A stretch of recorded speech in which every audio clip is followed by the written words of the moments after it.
Hi ಎಲ್ರಿಗೂ ನಮಸ್ಕಾರ. Welcome back to Divya's kitchen. ಇವತ್ತು ನನ್ನ ಅಡುಗೆ ಮನೆಯಲ್ಲಿ ಎಲ್ರಿಗೂ ಫೇವ್ರೆಟ್ ಆಗಿರೋ ಈವ್ನಿಂಗ್ ಸ್ನ್ಯಾಕ್ ಎಗ್ ಪಫ್ನ ಹೇಗೆ ಮನೆಯಲ್ಲಿ ಈಸಿಯಾಗಿ ಮಾಡೋದು ಅಂತ ತೋರಿಸ್ತೀನಿ.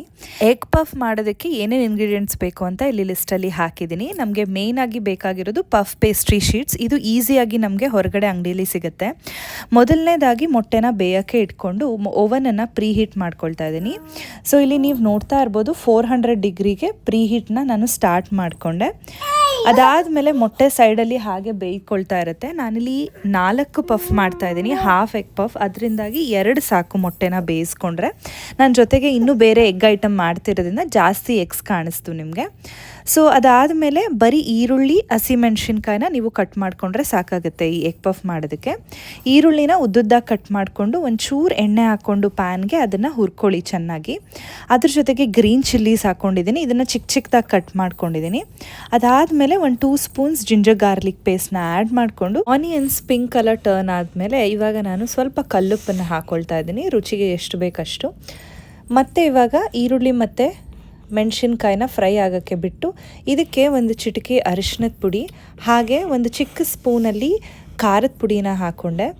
ಮತ್ತು ಇದಕ್ಕೆ ಧನಿಯಾ ಪೌಡರ್, ಹಾಗೆ ಜೀರಿಗೆ ಪೌಡರ್ ಮತ್ತು ಸ್ವಲ್ಪ ಚಾಟ್ ಮಸಾಲ ಆ್ಯಡ್ ಮಾಡ್ಕೊಳ್ತಾ ಇದ್ದೀನಿ. ಇದು ಒಂದು ವಿಶೇಷವಾದ ರುಚಿನ ಆ್ಯಡ್ ಮಾಡುತ್ತೆ. ಚಾಟ್ ಮಸಾಲ 1/2 ಸ್ಪೂನ್ ಹಾಕ್ಕೊಂಡಿದ್ದೀನಿ. ಅದನ್ನು ಬಿಟ್ಟು ಬೇರೆ ಪೌಡರ್ಸ್ಗಳನ್ನ ಒಂದು ಸ್ಮಾಲ್ ಸ್ಪೂನಲ್ಲಿ 1 ಸ್ಪೂನ್ ಹಾಕ್ಕೊಂಡಿದ್ದೀನಿ. ಸೊ ಇದೆಲ್ಲ ಪೌಡರ್ಸ್ಗಳನ್ನ ಹಾಕ್ಕೊಂಡು ನಾವು ನೀಟಾಗಿ ಇದನ್ನು ಫ್ರೈ ಮಾಡ್ಕೋಬೇಕು. ಅರೌಂಡ್ 2 to 3 ಮಿನಿಟ್ಸ್ ಇದನ್ನು ನಾವು ಚೆನ್ನಾಗಿ ಬಾಡಿಸ್ಕೋಬೇಕಾಗುತ್ತೆ. ನಮಗೆ ಗೊತ್ತಾಗುತ್ತೆ ನೀಟಾಗಿ ಇದು ಈರುಳ್ಳಿ ಬೆಂದಿದೆಯಾ ಹೇಗೆ ಅಂತ. ಇದು ಬೆಂದಾದ ಮೇಲೆ ಮಿಕ್ಸ್ಚರ್ ರೆಡಿ ಆಗುತ್ತೆ. ಇದನ್ನು ಪಕ್ಕದಲ್ಲೇ ಇಟ್ಕೋಬೇಕು. ಇದೇನು ಆರಬೇಕು, ತಣ್ಣಗಾಗಬೇಕು ಅನ್ನೋ ಏನು ನೆಸೆಸರಿ ಇರೋದಿಲ್ಲ. ಅದಾದಮೇಲೆ ಇಲ್ಲಿ ನಾನು ನಿಮಗೆ 4 ಪಫ್ನ ತೋರಿಸ್ತಾ ಇದ್ದೀನಿ, ಹಾಫ್ ಎಗ್ ಪಫ್. ಸೊ ಅದಕ್ಕಾಗಿ 2 ಮೊಟ್ಟೆ ಬೇಯಿಸ್ಕೊಂಡಿದ್ದೀನಿ. ಸೊ ಇಲ್ಲಿ ನೋಡ್ತಾ ಇರ್ಬೋದು ಮೊಟ್ಟೆ ಆಲ್ರೆಡಿ ಬೆಂದಿದೆ.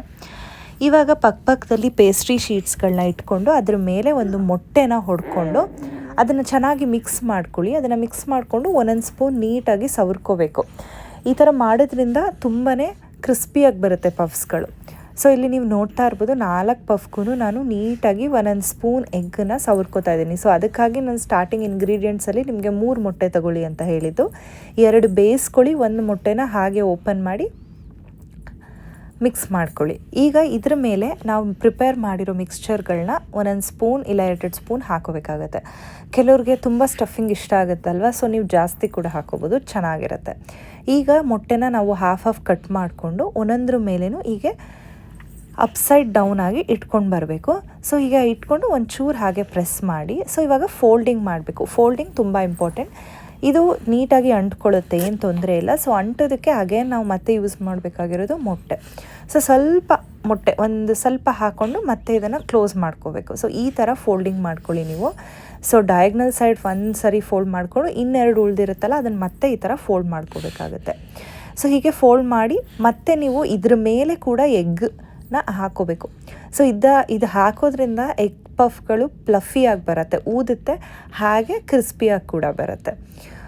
ಸೊ ಈಗ ನೀವು ನೋಡ್ತಾ ಇದ್ದೀರಲ್ಲ, ಈಗ ಮೇಲೆ ಎಗ್ದನ್ನ ಮಿಕ್ಸ್ಚರ್ನ ನಾವು ಹಾಕೋಬೇಕು. ಸೊ ಇನ್ನೊಂದು ಫೋಲ್ಡಿಂಗ್ ತೋರಿಸ್ತಾ ಇದ್ದೀನಿ ನೋಡಿ.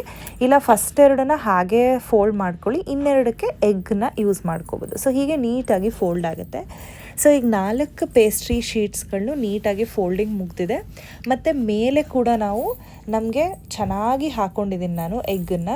ಸೊ ನೀವಿಲ್ಲಿ ನೋಡ್ತಾ ಇರ್ಬೋದು. ಇವಾಗ ಒಂದು ಅಲ್ಯೂಮಿನಿಯಂ ಫಾಯಿಲ್ನ ತೊಗೊಂಡು ಅದಕ್ಕೆ ಪ್ಲೇಟ್ಗಳು ಸಿಗುತ್ತೆ ಓವನಲ್ಲಿ ಇಡೋವಂಥದ್ದೇ, ಅದ್ರ ಮೇಲೆ ಇಟ್ಟು ನಾನು ಒಳಗಡೆ ಓವನ್ಗೆ ಇಡ್ತಾ ಇದ್ದೀನಿ. ಪ್ರೀ ಹೀಟ್ ಆದ ತಕ್ಷಣ ನಮಗೆ ಸೌಂಡ್ ಬರುತ್ತೆ, ಸೊ ಪ್ರೀ ಹೀಟ್ ಮುಗ್ದಿದೆ ಅಂತ. ಅದಾದಮೇಲೆ ನಾವು ಯಾವಾಗಲಾದರೂ ಈ ಪ್ಲೇಟನ್ನು ಇಡ್ಬೋದು.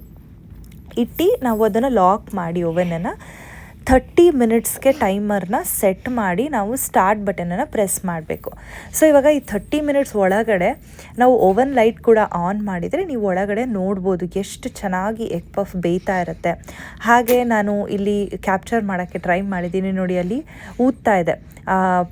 ಪಫ್ದು ಪೇಸ್ಟ್ರಿ ಶೀಟ್ ಇದೆಯಲ್ಲ ಅದು ನೀಟಾಗಿ ಪ್ಲಫ್ ಆಗ್ತಾ ಇದೆ. ಸೊ ಇವಾಗ ಅರೌಂಡ್ 30 ಮಿನಿಟ್ಸ್ ಇದು ನೀಟಾಗಿ ಬೆಂದಿದೆ. ಸೊ ಇವಾಗ ಓಪನ್ ಮಾಡಿ ಹುಷಾರಾಗಿ ಬಟ್ಟೆಗಳನ್ನ ಯೂಸ್ ಮಾಡಿಕೊಂಡು ನಾವು ತೆಗಿಬೇಕು, ಯಾಕಂದರೆ ತುಂಬಾ ಸುಡ್ತಾ ಇರುತ್ತೆ. ಸೊ ಹುಷಾರಾಗಿ ನಾವು ಈ ಥರ ಹೊರಗಡೆ ತೆಗೆದು ಇಟ್ಟರೆ ನೋಡಿ, ಬಿಸಿಯಾದ ಎಗ್ ಪಫ್ ತಿನ್ನೋಕ್ಕೆ ರೆಡಿಯಾಗಿದೆ. ತುಂಬಾ ಚೆನ್ನಾಗಿರುತ್ತೆ ಫ್ರೆಂಡ್ಸ್. ನಿಮ್ಮ ಮನೇಲಿ ಓವನ್ ಇದ್ದರೆ ಖಂಡಿತವಾಗ್ಲೂ ಇದನ್ನು ಟ್ರೈ ಮಾಡೋದನ್ನು ಮರಿಬೇಡಿ. ಹೊಸದಾಗಿ ನನ್ನ ವಿಡಿಯೋನ ನೋಡ್ತಾ ಇರೋರು ಸಬ್ಸ್ಕ್ರೈಬ್ ಮಾಡ್ಕೊಳ್ಳೋದನ್ನು ಮರಿಬೇಡಿ. ಹಾಗೆ ಈ ವಿಡಿಯೋ ನಿಮಗೆ ಇಷ್ಟ ಆಗಿದ್ರೆ ಲೈಕ್, ಶೇರ್ ಆ್ಯಂಡ್ ಕಮೆಂಟಲ್ಲಿ ತಿಳಿಸಿ. Thanks for watching.